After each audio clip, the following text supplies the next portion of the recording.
Hello everyone, कैसे हैं आप लोग। और एक बार फिर मैं आपका स्वागत करता हूं अपने साथ। और इस बार एक नई पावरफुल स्टोरी के लिए ले चलते हैं आपको एक राजा के पास। एक ऐसा राजा जो अपने से ज्यादा अपनी प्रजा के बारे में सोचता था। पूरे ढंग से केवल उसकी एक ही शिद्दत रहती थी कि ज्यादा से ज्यादा अपनी प्रजा को लाभ पहुंचा सकूं। और इस बार ये समझने के लिए कि प्रजा राजा के बारे में क्या कहती है, उसने एक मीटिंग बुलाई, अपने पार्षदों को बुलाया, अपनी मंत्रियों को बुलाया और ये बात करी कि मैं कुछ एक नया काम करना चाहता हूं ताकि पता चले कि हमारी प्रजा हमारे बारे में क्या कहती है।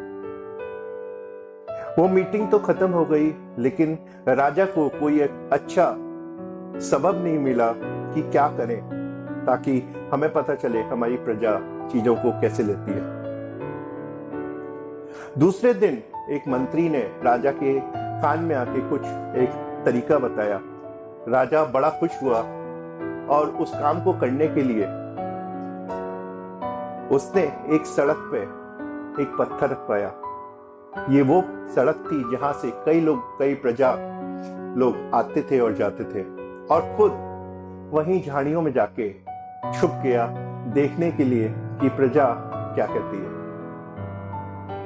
कई बिजनेसमैन वहां से निकले, कई पदाधिकारी वहां से निकले, कई नौकरी पेशा लोग वहां से निकले और पत्थर को देख के कभी किसी को बुरा भला कहा, कभी राजा को बुरा भला कहा, और इस तरीके से शाम हो गई। लेकिन किसी भी बंदे ने ये कोशिश नहीं करी कि वो पत्थर उठा के वहां से रख दे।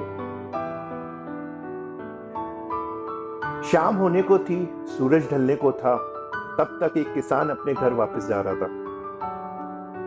किसान ने जब वो पत्थर देखा तो उसने कोशिश करी कि वो पत्थर हटा दे। पत्थर बहुत भारी था, लेकिन कुछ समय के प्रयास के बाद वो पत्थर वहां से हटा दिया। किसान बहुत खुश हुआ और आगे बढ़ने लगा। जैसे ही वो आगे बढ़ने लगा तो उसने देखा कि जो पत्थर उसने वहां से हटाया है उसके नीचे एक बैग है। उस बैग के अंदर कुछ अशर्फियां और राजा का लिखा हुआ एक पत्र था। उस पत्र में लिखा था, पत्थर हटाने वाले का शुक्रिया। ये हमारी जिंदगी है, ये आपकी और मेरी जिंदगी है, जिसमें इस तरीके के पत्थर रोज सुबह शाम हमको मिलते हैं। ये कोई और पत्थर नहीं है, ये राजा हमारा भगवान है जो हमें इस तरीके की पत्थर सामने देता है, हमें पुरस्कृत करने के लिए, हमें चीजें नई सिखाने के लिए। कुछ लोग हैं जो इन पत्थरों को देखकर राजा को बुरा भला कहते हैं, और कुछ लोग हैं जो पत्थर को हटा के अपने आप को स्ट्रांग बनाते हैं। सिचुएशंस कैसी भी हों, हमें एक नया अध्याय सिखा के जाती हैं, और ये सिचुएशन देने वाला और कोई नहीं, हमारा राजा, हमारा भगवान है।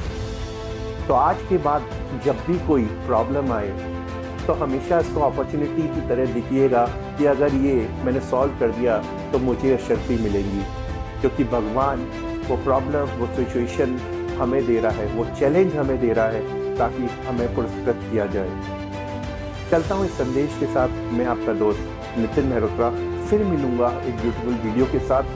प्लीज़ कमेंट सेक्शन में जरूर बताइएगा कि आपको ये वीडियोस कैसे लग रहे हैं, और बेल आइकन जरूर दबाइएगा।